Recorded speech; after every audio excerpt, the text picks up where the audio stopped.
Today, yours truly is going to teach you how to get your dog obsessed with ball. Why is that important? Well, just imagine the fun that your dog has in a day. What's the most fun thing? Is it the Amazon delivery guy showing up? Your dog super animated and jumping and barking? If that's the only time that your dog is super animated, jumping and barking, that's the most fun it's having in a day. So we want to give them the opportunity to be animated, jump, and bark through the course of a game. And then we want to bring training to that game. So now, when we make this incredibly favorite thing happen every single day, and the dog goes, I love this so much, we put the training ahead of it and say, do this in order to get it, and now the training is just as fun as the ball. Just remember that your dog is an animal, so it wants to move and groove, okay? So part of the reason that your dog isn't listening to you is because the squirrel, the kids, the dogs are way more stimulating, and we're not being exciting enough. So we need to have fun and training in order to do that. So fight fire with fire. So how to get your dog obsessed with ball? I highly suggest that you get one that squeaks, makes it more interesting. First step is, this is just a focal point. It's in your hand. So you can give the dog something to chase. You're a tree, you whip it around the tree. See that? Just like a cat. We don't condone eating cats, but just to give you an example. Only turn right. I can't turn left. Because turning left is a traffic jam. So if you're running and you step and you make a miss the ball, and off that one turn, you bounce it. So you had a chase me game initially, and the dog was chasing you, but kind of looking at the ball. Making a miss takes the attention off of you, so they're not just like getting really excited and jumping up on you, so make sure that's important. And a squeaky ball really helps with that, so if they do get overly excited and start jumping up on your waist, you can squeak it and remind them of the ball.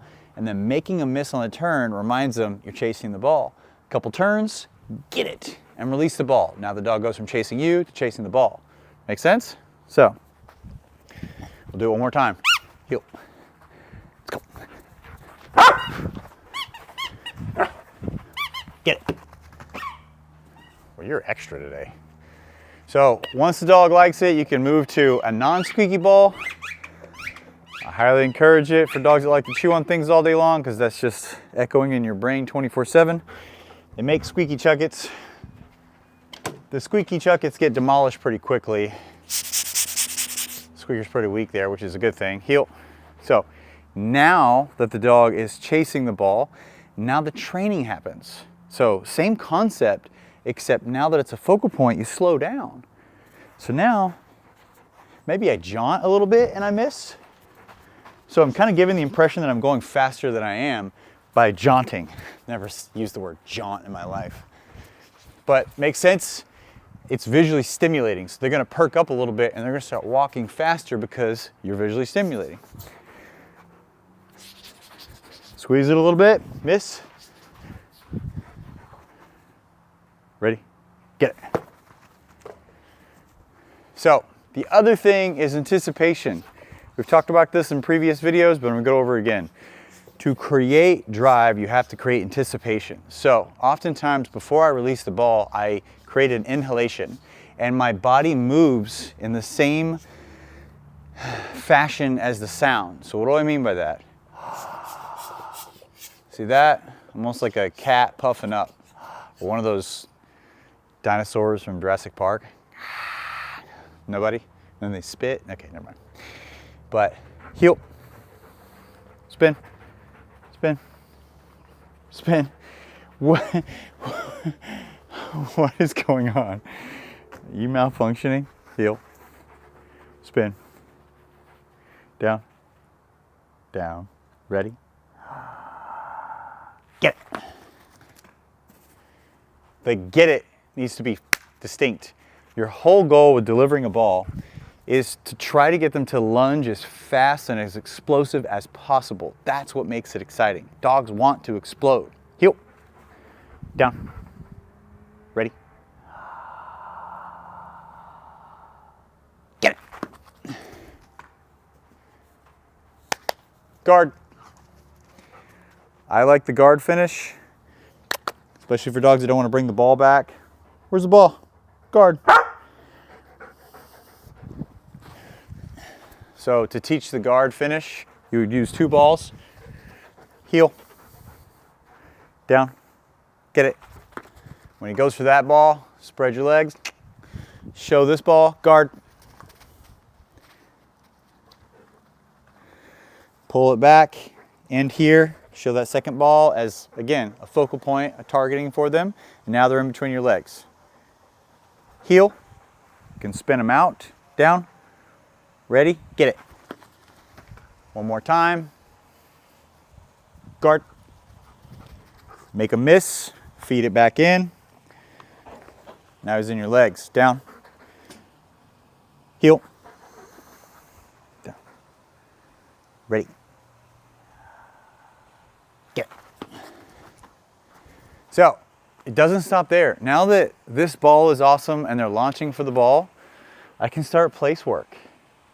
If you created excitement around launching for the ball, that will become the reinforcing movement. Not to be confused with grabbing a chuck it and letting the dog run 60 yards. Like that, you're losing them. They're gone for 90 seconds. They come back. Keep it here. Let them launch SeaWorld tricks for the ball so that the training can continue. It can get all those repetitions, because hashtag the explosive movement only creates a better athlete. So you're creating a furry Michael Phelps. The mental component, do this, this, is what wears them out. So if you don't want to be out in the blazing sun in the summertime, ask them to do a bunch of stuff before you launch that ball, and then they'll go into a coma. Guard. So you can incorporate tons of stuff here. I can do place work. Place. Done. Ready? Get it. See, he didn't like that because he wanted to launch for it. We've built the launch as the most reinforcing thing. Place. Down. Ready? Get it. That's what he likes. Or you can do search work. Heel work. Place work. Josh, what's search work? Teaching a dog to go around an item, which is kind of cool. You can start with a cone, you can go into a chair, you can do a dining room table, you can do a tree, you can do your vehicle, you can add a scent article and teach them to go around your teenager's room, if you know what I'm saying. And all fun. Here we go. Heel. Search. Guard. Down. Get it. See that? How fun. If you want me to teach you that, follow and like for more. That's right. I'm not giving it away for free. You have to follow me, you have to like. Okay? And if you want a lot of this stuff, it's in the community. What's the community? It's called the Infinite Approach. How much is it? 20 bucks a month. Can you cancel anytime? Yes, you can. And then you access the community through the app. As a fly just flew into my eyeball. It's probably a sign. That should have made the app. But it's called the Canine Optima app. You can access the community through there. It's got courses, it's got case studies, it's got webinars, and you get a free virtual every Tuesday. You get to jump on and be like, yo, and you can send me videos of your dog. You can be like, hey, I was trying that out, check it out. You can send it to me in upwards of a gig. And I can be like, hey, it looks amazing. I can lie to you, or I can critique you and help you out. How awesome, on-demand access with me, yours truly. I didn't want to really say that. Can we end it differently? On-demand access with me. Love me. Pick me. Choose me. Heel. Search. Guard. Down. Heel. Get it. There we go.